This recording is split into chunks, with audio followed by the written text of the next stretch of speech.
প্রত্যেকটা জব সিকার্সেরই প্রথমেই অ্যাম্বিশন থাকে যে আমি একটা শুরুতেই কোনো বড় একটা মাল্টি ন্যাশনাল কোম্পানি বা একটা লিডিং কনগ্লোমারেট গ্রুপ বা একটা কর্পোরেট কোম্পানিতে কাজ করব। এই সকল ক্ষেত্রে কিন্তু স্টার্ট আপ কোম্পানিজের ক্ষেত্রে রিক্রুটমেন্টটা অনেকখানি একটা বড় সমস্যার সম্মুখীন তারা হয়ে ওঠে।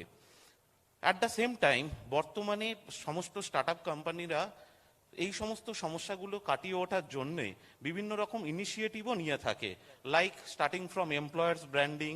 তো বিভিন্ন রকম তারা এইচআর পলিসি ইমপ্লিমেন্ট করে থাকে এমপ্লয়ার্স ব্র্যান্ডিং এর ক্ষেত্রে। আমার মনে হয় প্রতিকৃত বাবু আমার থেকে আরো বেশি বেটার বলতে পারবেন কি ধরনের এমপ্লয়ার্স ব্র্যান্ডিং। আমি প্রতিকৃতির কাছে আসবো, তুমি তোমারটা বলে না, আমি তারপর হ্যাঁ, এবং এইচআর পলিসির ক্ষেত্রে আমি যেটা দেখেছি বিভিন্ন স্টার্ট আপ কোম্পানিজের ক্ষেত্রে, আমার যেটা মনে হয় বিভিন্ন রকমভাবে কোনো ফ্রেশার এমপ্লয়িকে রিক্রুট করা এবং সেই এমপ্লয়ি এঙ্গেজমেন্টের মাধ্যমে বিভিন্ন পারফরমেন্স ইনসেন্টিভের মাধ্যমে বা ফ্রেশার বা এমপ্লয়িকে রিক্রুট করে তাকে বিভিন্ন মাধ্যম দিয়ে তাকে ট্রেনিং দিয়ে সেই এমপ্লয়িকে পার্ট বাই পার্ট অর্গানাইজেশন যেভাবে বড় হয় তেমনি সেই এমপ্লয়িকে ডিফারেন্টভাবে প্রমোট করা এবং অ্যাট দ্য সেম টাইম বিভিন্ন ট্রেনিং প্রোগ্রামের মাধ্যম দিয়ে সেই এমপ্লয়িকে ডিফারেন্ট স্টেজে প্রমোট করা এবং অর্গানাইজেশনের ডিমান্ড অনুযায়ী বিভিন্ন স্টেজে সেই এমপ্লয়িকে তৈরি করে নেওয়া।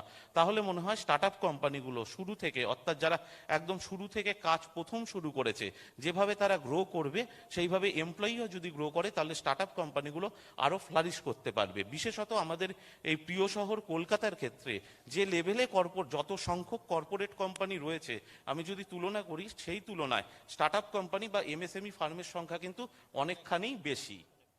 আমি এবার প্রতিকৃতিকে জিজ্ঞেস করবো।